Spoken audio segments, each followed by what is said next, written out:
Next Generation Wrestling brings some of the most talked about and star-studded professional wrestlers from around the world.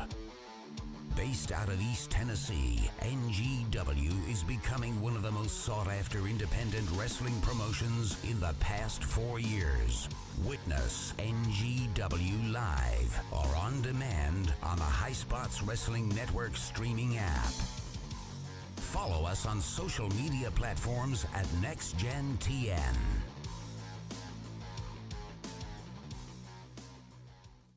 What is going on, everybody? I am Eddy Shepard, along with... I don't like the intro thing. Like, we have to come up with, like, a better intro. This is all I got. Like, you're Eddy. Everyone already knows. Like, I just feel like if they clicked play, like, they know who they're about to hear.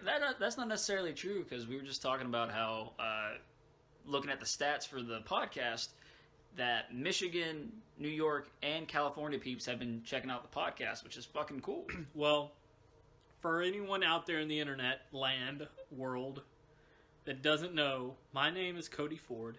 It's not important. It's not relevant at all to what you're about to listen to. You're probably going to think I'm an idiot by the time this is over with anyway. So, I guess we'll just go from there. Let's talk about what this episode was supposed to be about. This is episode 4. This episode was supposed to actually have a special guest. Kind of want to talk about it and how it's not worked out for any of us. I guess we're just all old. I think that's really the only thing you can say is that we're just old and like we live like old hermits.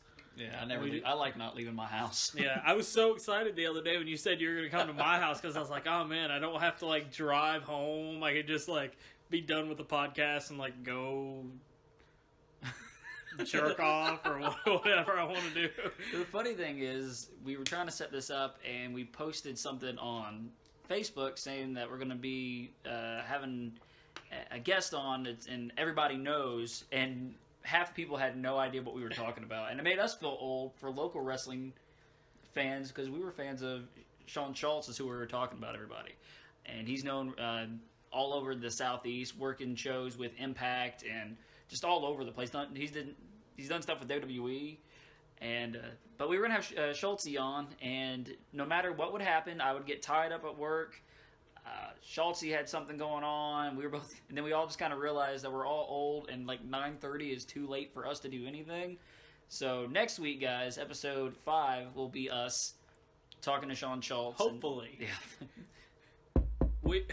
That's literally me knocking on wood. we may need to like get up around like 8 or 9 in the morning one morning. I function so much better in the morning than I do at night. Yeah. It's like it's 7 right now, and I literally feel like it's like midnight. Like I'm about to like just keel over myself, and I haven't really done much today. But yeah, and it's funny. Speaking of which, we kind of bumped into each other on accident today. That's so crazy, man. Like it's I immediately knew it was you because when I pulled up, I saw the Colts sticker. Yeah, and. Yeah, it's funny that we were both doing NGW related tasks without even planning it. Yeah, we were literally talking on Messenger right before that. Right before I pulled up, we had like messaged back and forth, and I was going to send a DVD off, and you were printing off flyers. I was literally at the printing machine with my back to the front door, and I had my son with me, and all I heard out of the I just barely heard, and I heard someone say, "Hey, you know that wrestling's fake, right?" And I turn around, I'm like, "Who the fuck's this guy?" And I realized it was Cody. I was like, "Really?" So I get done printing my flyers off and grab my son, and we go over, and Cody's shipping out a copy of Nightmare on Armory Road 2. Man, what was the name? We gotta give that guy a shout out. That was the name. I think the lady at FedEx laughed more than we did. Yeah, Hobart Turbyville. Where's he from? T-Berry Road at Rome Mountain, Tennessee. Rome Mountain. Hobart, thank you for your purchase. You should check out some of our other DVDs. Nightmare on Armory Road was pretty good, but there's quite a few other great DVDs we have. If I know a lot of people are into physical collecting, like they collect physical copies of things. And I'm kind of that way too. I don't like doing digital stuff. But if you are interested in buying copies of the show, where can we get it? You can get it on NextGenTN.net, my friend. That's right. And you can also check out all these podcasts on NextGenTN.net/podcasts. And you can also check us out on Stitcher, iTunes, and Google Play Music. So that's pretty cool. I mean, if you're listening to this, I mean, obviously you know where to find it. So that's true. You found it somehow. But dude, back to what we were talking about. I don't know how you feel about this, but I do quite a bit of business in FedEx, as we talked about earlier. But I always feel like, for lack of a better term, I always feel like really cool when I'm in there doing like NGW related stuff. Yeah. Like, I don't know, it just feels like I enjoy everything that goes along with, like, I enjoy sending the stuff out myself or getting flyers printed or like just anything NGW related that I have to like go out and do aside from actual show day stuff. I always like really enjoy it, and it just feels good. As a sense of fulfillment. Yeah. It fills up your cup, man. I get it. Funny thing was, when we were there, Cody's like, "Yeah, I'm here quite a bit," and he's like, "They pretty much know me." Not even a minute later, there was someone that came out of the back to go, "Hey, Cody," and I was like, "Oh shit!" And the lady was laughing. Celebrity, man. It was pretty cool, man. And I actually got, I think, almost all those flyers out except for like 3 of them. So I mean, we'll get back to that. But big news coming around is we just recently went through it this weekend. We have now sold tickets for Don't Call to Come Back to people in different states. Not just different states, but 8 different states. That's in North Carolina, South Carolina, Arkansas, Georgia, Florida, Kentucky, Virginia, and of course Tennessee. And I've even seen people on Twitter. I mean, I don't know what happened yesterday. We just blew up real big on Twitter. And I had a lot of people saying it was going to be their first time checking out the show. I saw that too. I actually saw where someone tweeted today that they said that they were like, "You had us at Matt Cross." Yeah, that's what I was thinking. And I'm like, if it just took Matt Cross to draw you in, like, you have missed so many bangers with Matt. Like, he said, like, I don't know. It's just crazy to think that we're still reaching people in the South that don't know about us. It kind of makes you feel bad in a way, because it makes you feel like you haven't done your job getting the name out there. But I mean, we're still growing. I guess we're still relatively young, you know. Like, I mean, you know, some people just, I guess, I don't know. I feel like I notice myself being on my phone so much that I just assume that everyone else is always connected as much as I am through like social media and whatnot.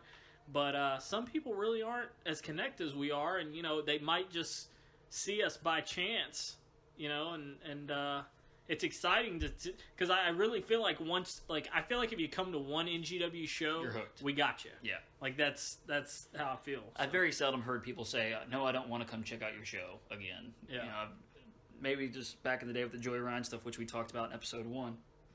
But I mean, it's pretty cool. I mean, 8 different states. I mean, not a lot of people can say that. And we kind of joke around sometimes how we're taking over the Southeast, and holy shit, we are. And I think with the exception of Alabama, Mississippi, and Louisiana are the only 3 that we're missing right now. For this show, yeah. That's true. I know we have sold tickets to Mississippi before. I'm just looking on here right now. We got. I'm gonna actually, while we're doing this, I'm going to look up a couple of these locations and just tell you the distance. While Cody's doing that, we were talking about how people from Michigan, New York, California are actually, you know, listening to the podcast. I've actually wanted to talk about our most popular episode, which was our second episode, which we talked about packing houses and stacked cards and schmerry schmalin, which I still get a lot of response. Like, I can't believe that's like the one thing people take away from the show, which is hilarious. But it's pretty sweet, man. Like, that's catching on like that. Yeah, it's good. I mean, it feels good because, not that this is work or anything, but it just feels good that people support you in the things that you do. I mean, I feel like we have a pretty good fan base just based on the show. And then, you know, with podcasts, I mean, they're a little different because you can reach, you know, you don't have to come to the shows to listen to the podcast. You can just kind of be up to date on what we have going on and whatnot. And I feel like it's a really good platform to have the show to be able to boost the podcast, because the show is so successful and so popular that, we have a large following on the internet, on social media already. So it's really easy to put the podcast over because you already have, I think we have close to 10,000.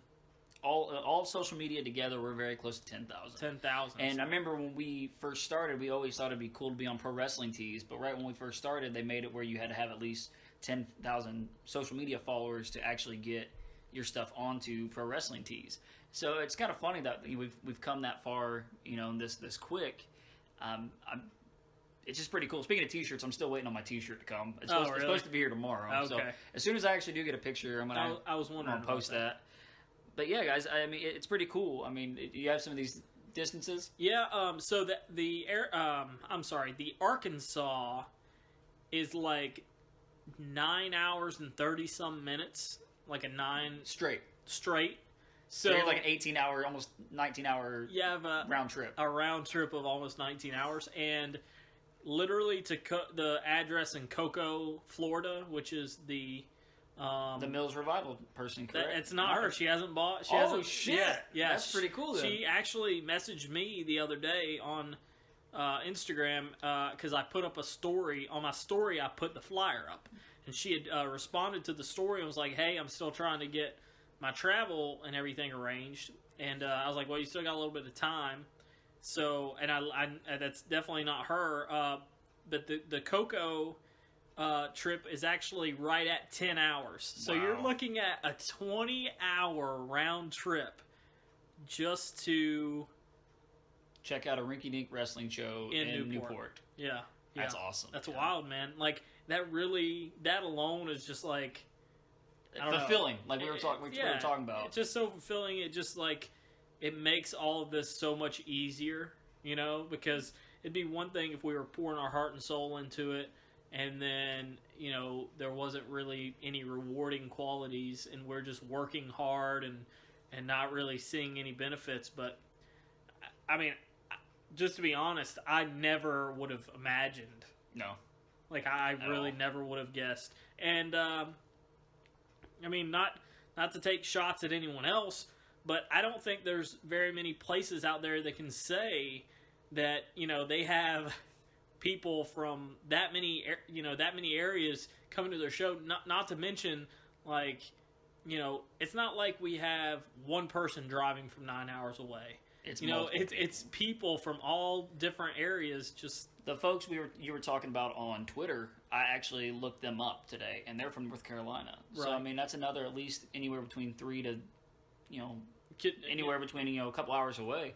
Which is crazy to think that, the power of pro wrestling will do that to people, and it'll make people want to travel and have a good time. Well, and I'll touch on this too a little bit. I know we didn't really plan on it, but it kind of supports my statement earlier about I'm not exactly, I don't want to put quotes around this, but Donovan Daniels had posted something today about the South and how he was saying that, did you see the post? I did, yeah. He basically said the South is on an uptick.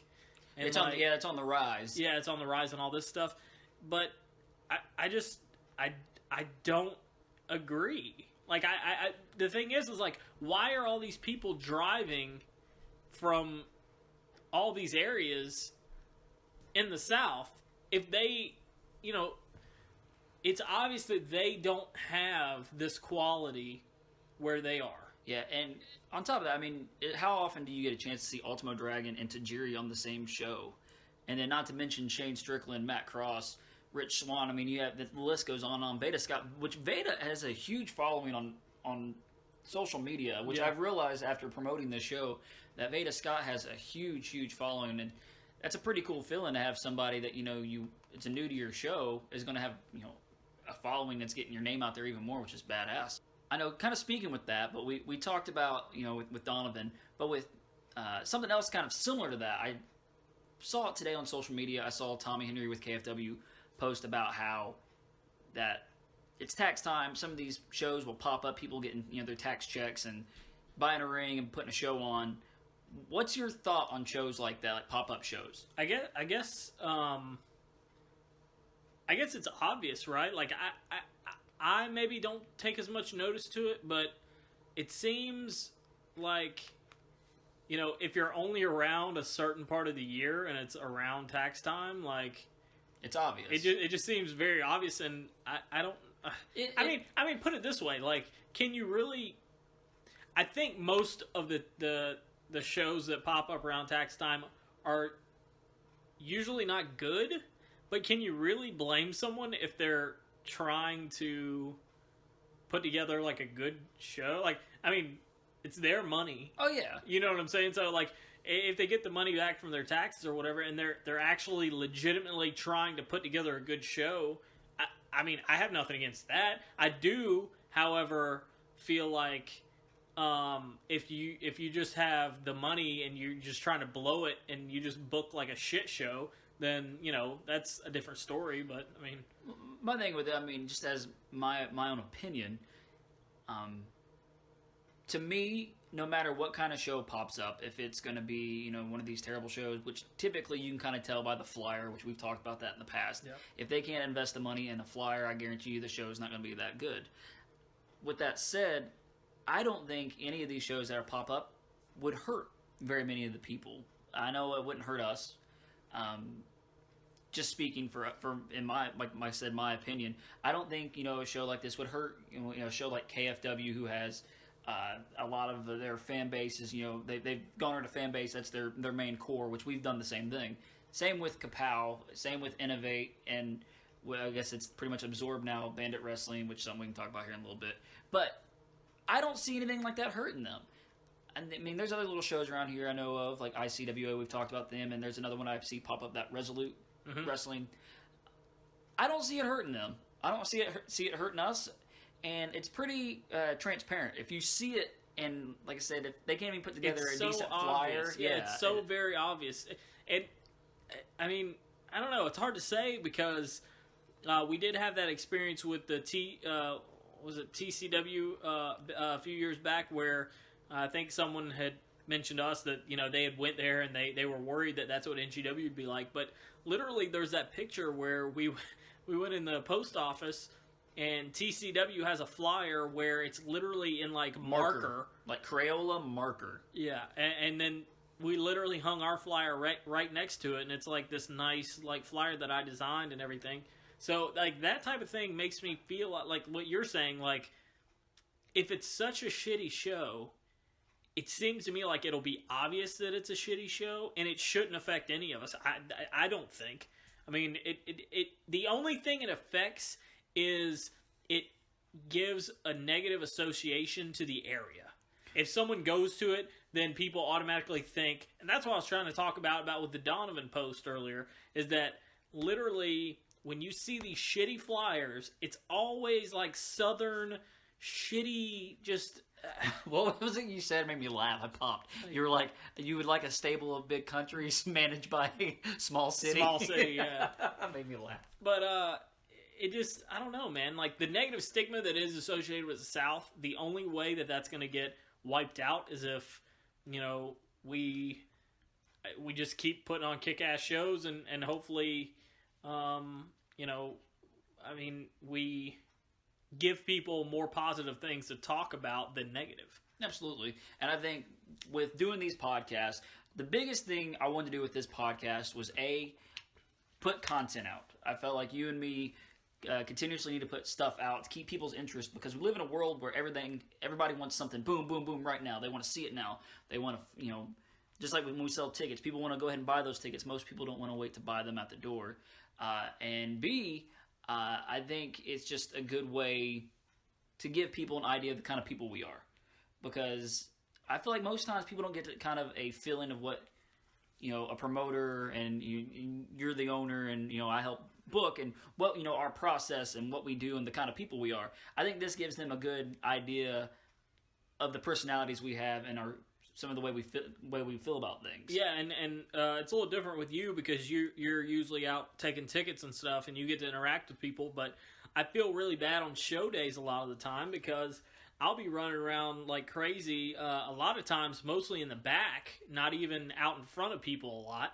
But occasionally I'll have to come through the curtain and, like, you know, run up to the front and, you know, talk with you about something or get something straight up front. And, like, people see me and I can see them looking at me almost as if they want to like say hi, but they can tell that I'm so stressed and like going around. And so, like you said, it does provide like a good platform for us to where, you know, a lot of the people that come to the shows, I mean, this is just us talking to them basically. I mean, that's the way I see it. So it's nice to be able to sit here and just kind of put everything out there, and that way, you know, it gives people kind of shed some light on us as dudes and just kind of what our thought process is when it comes to, you know, doing this, because there's so many like moving parts to this too that it you know, to me it's, you know, I'm still learning stuff every day about it, and I just feel like it's interesting, like, you know, the stuff that we go through. Yeah, and it's fun to get to grow and continue to grow and put on kick-ass shows. I mean, I think it's the best thing that I get to do shit with you. I mean, you're one of my best friends, and just get to know that we get to do these things as a team. And I know we get, you know, stressed out sometimes when it gets close to show day and we're trying to get shit together. But when it's all said and done, I always feel like it's super worth it. That super high we get from the shows, and nothing can compare to that. I wish I could. I guess what it's probably like doing cocaine. I guarantee you, I've never done coke. I guarantee you that's what it feels like, though. I have to ask Trey. Yeah. Crazy son of a bitch. But, yeah, no, I agree, man. Like, it's, we talked about it on here before, but, like, you cannot go to sleep. No. It's literally, like, there's literally been shows where I'm so tired, and we, you know, do the Waffle House thing, we go to the hotel or whatever, and by the time I get home, you know, it's 2 or 3 in the morning, and I literally will lay there until sometimes the sun is starting to come out and still have not fell asleep. And I'm so, it's such a weird feeling because you're so tired, but you're so just like amped. And I don't know if everybody gets that, you know, and I think it just, if you are listening to this and you promote wrestling and you don't get that, then you shouldn't be doing it. Yeah, I feel like maybe, you know, you should really take into consideration, like, is it really worth, you know, because to me, I mean, that's one of the most rewarding things about it is it's just that alone, you know, and then it's always like after the show, I'm just so ready. Like, I just want to do another one the next day.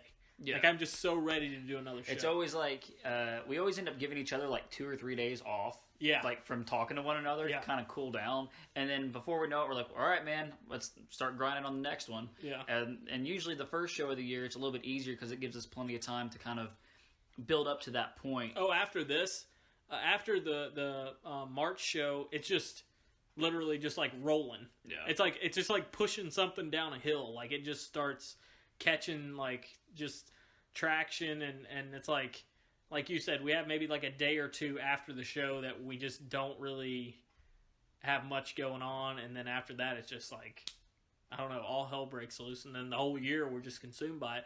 People don't understand because, like, you know, we talked about it before, but a lot of these shows, they do run, you know, I don't know, monthly or a couple times a month or whatever, and I feel like they're, you know, like with us, we have, like I said, so many moving parts where, you know, it takes that entire amount of time because you're arranging like so many flights and so much like travel, and it's just like getting on the same page with these you know, guys that are everywhere. Like, I just saw where Matt Cross posted that, you know, like a few days before he's with us, he's in Germany.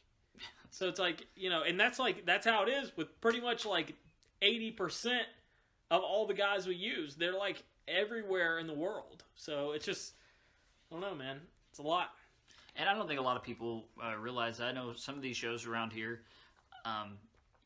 they kind of get a taste of it, but they don't get full-fledged what we go through. And like I said, there's times where we've had to go from Knoxville to Newport to Knoxville to back to Sevierville to go home, and sometimes it's very just taxing, but the stories alone are worth all of that, especially if we ever book Crime Time again, because Crime Time stories, if you ever get the opportunity, JTG has a book. I think he has 2 out now.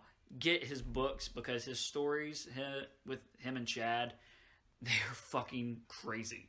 I felt bad for Andrew Everett because Andrew Everett's in the back seat with JTG and me and Chad are up front. And he's like, these are some sick motherfuckers. And I'm like sharing some fucked up stories with them too. That's great. Poor Andrew Everett's in the back like, oh, what'd I get myself into? He just want to talk basketball. That's so funny. He got people getting like fucked in hotel rooms. That's so great. I love those guys though. I wish I could have actually interacted with them as much as you did.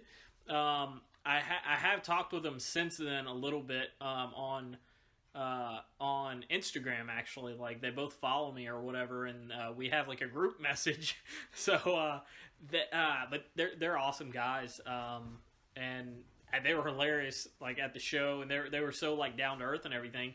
It's always like kind of a wild card whenever you book guys like this because certain guys, other guys will vouch for.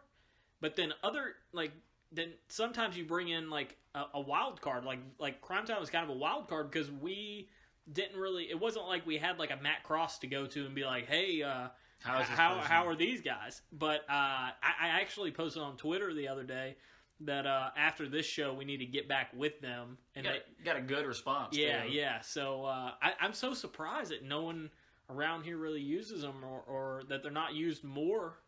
I don't know if it's just our way of thinking about things, because I feel like there's a lot of people like that. Yeah. That we think about bringing and using, and it's like I don't know if people just don't really know them. They're afraid to take the chance on them, or they feel like they're going to be really expensive. But that's how you kind of have to do this. You know, you have to take a chance. The thing about them is like the crowd reaction for the show that we booked them for. Like everybody was doing their theme song. When they came out, everybody was like doing the money, yeah, and like I don't know, it's just the energy that they brought. They meshed really well with like the style that we bring because I think it was like John, who we had on the last podcast with the documentary. Yeah, he made mention to the fact that the NGW atmosphere is now leaning more towards this like party. Like style. Yeah, it's like people just want to have a good time, and we always kind of aspire to be the pro wrestling gorilla of kind of the East Coast, or at least our minds of like Tennessee, you know. And like he said, it kind of came up with its like beast of its own, and it's a really cool feeling. And on that note, guys, be sure to check out our buddies over at Rants from the Black Lodge and Brandon A. Lane. They got some good stuff going on, and be sure to check them out. Recording live from the Black Lodge, it's me, the free-will burning, head-turning, ass-kicking, machismo-dripping master podcast and mouthpiece of the Southeast, Brandon A. Lane, host of the Rants from the Black Lodge podcast, inviting all you out there in NGW Wrestling Land to take a walk on the wild side and check out our Golden Pumpkin-nominated and 5-star rated film commentary podcast. Each month, we dissect the greatest and sometimes worst films of that particular horror genre, and we interact with the stars and crew of those films. You can find Rants from the Black Lodge podcast on iTunes, Stitcher, Google Play Music, Spotify, Podbean, and our homepage at juicykruger.com. Oh yeah, and don't be a jabroni. Support our good friends at NGW Wrestling by subscribing to NextGenTN podcast now. Back on topic though, Cody, just thinking about different things, something that somebody posted, we talked about a little bit ago. We've already know that we've kind of gotten the word, and it's kind of obvious. Shane Strickland he's pretty much made the decision, and oh no, man, I don't know about it, brother. Shane Strickland, you know, they probably don't even know who he is. Like, come on, Schmery Schmelling.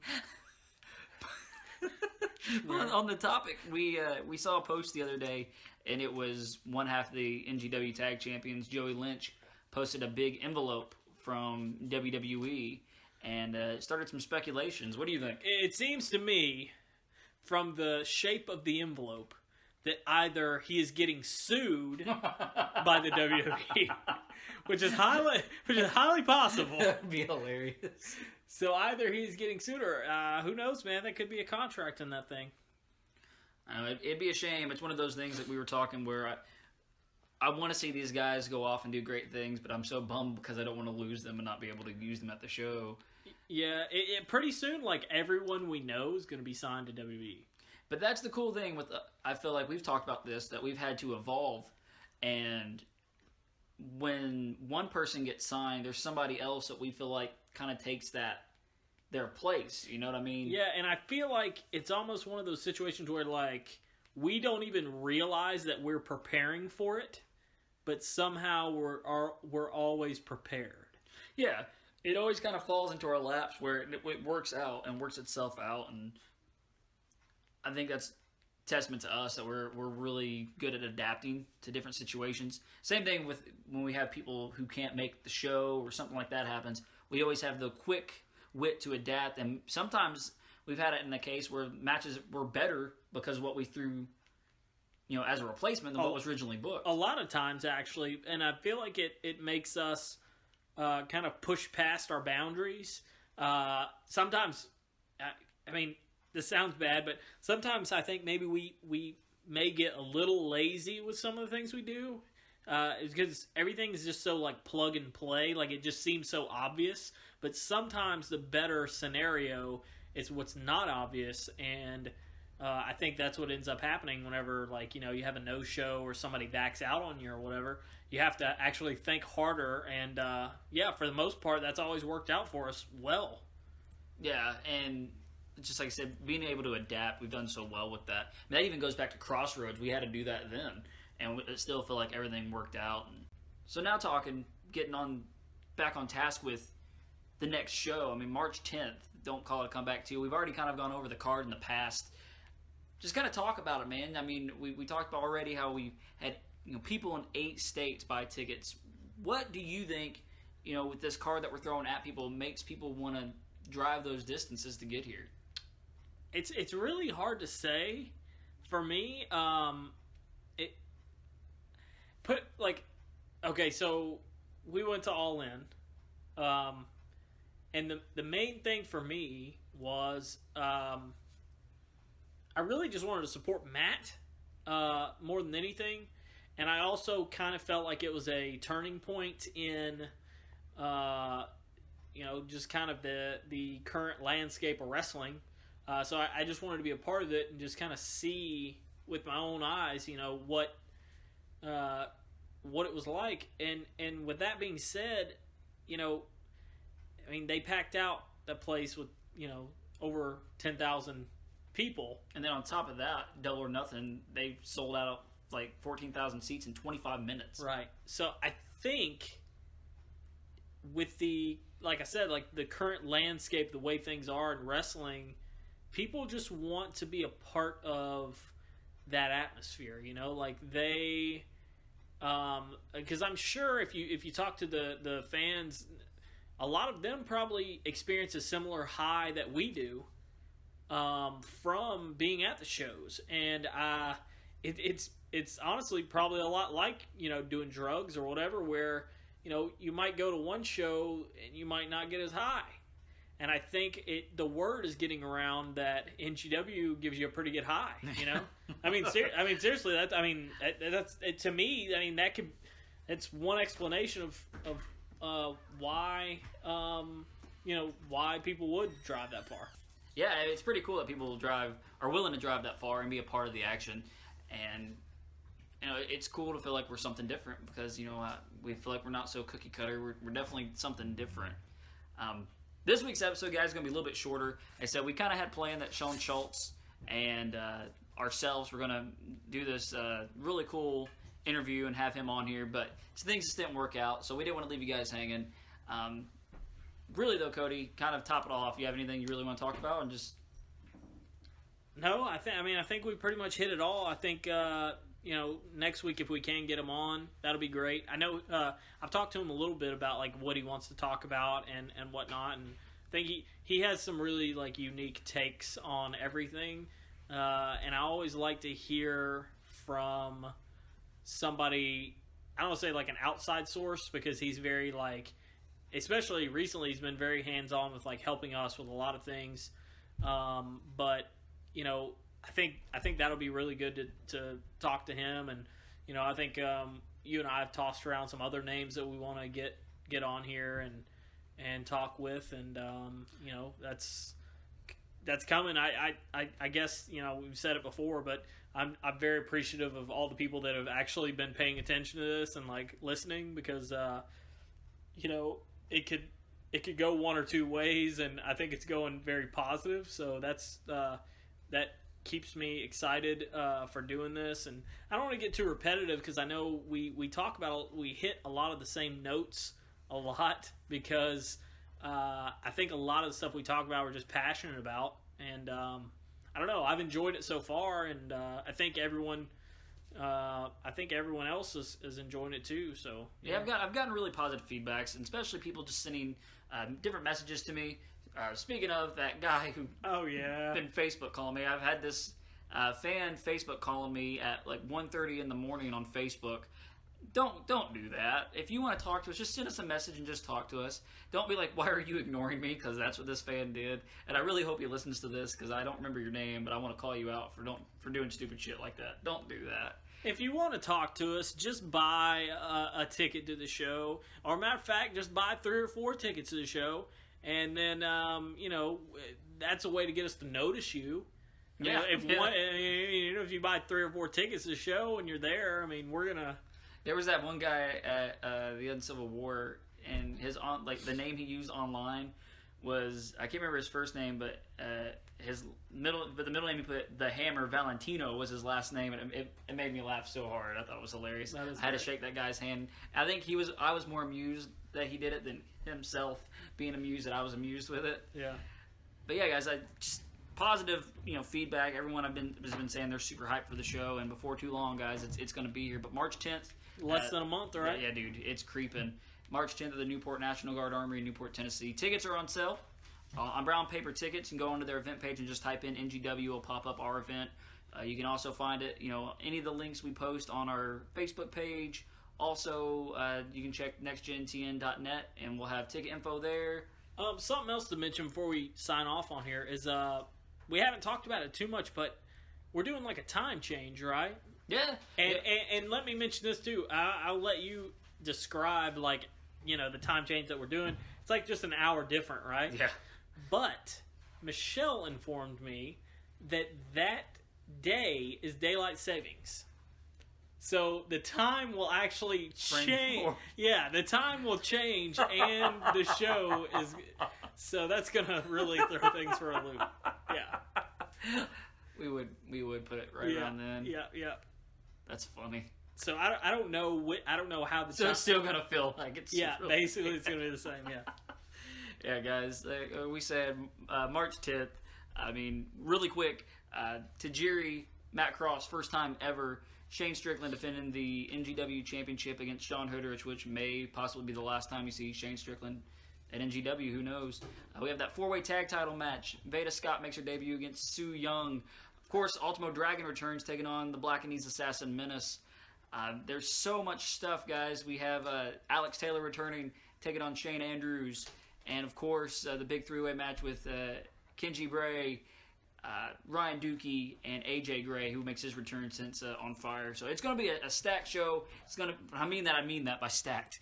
And that crowd's going to be packed, and I also mean that as well. So hopefully next week, guys, we'll have Sean Schultz on here and everything will work out. But until then, guys, I'm Eddy Shepard. This is Cody Ford saying see you guys next week. Thanks again. See ya. Bye.